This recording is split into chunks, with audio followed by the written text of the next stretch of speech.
सिंगेड़ा मसला करने हेले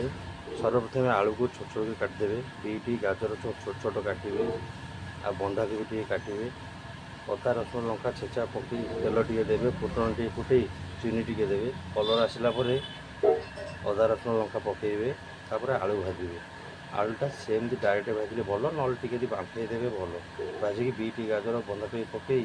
किसी समय घोड़े देवे तापर लुण पकई हलदी गुंडा पकई टिके पानी छेंची पुणी घोड़े देवे ताकू 5 मिनट रखला जीरा गुंड अल्प टिके धनिया गुंड टिके हलदी गुंड लंका गुंड चिकेन पाउडर आउ कस्तूरी मेथी पत्र पकई प्राय अध घंटा भाया भल कि भाजबे भाजी से प्राय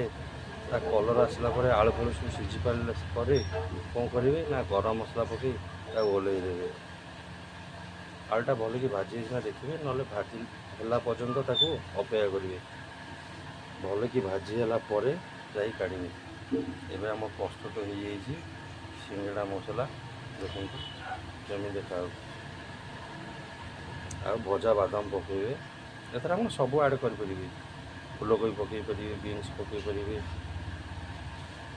सिंगड़ा से तो टेस्ट लगे जहाँ पकईबे तादेह चलो किसी कथा नहीं रही आपड़ जदि मो चैनल टी भल लगे तो निहाती सब्सक्राइब करेंगे लाइक करेंगे शेयर करेंगे जय जगन्नाथ।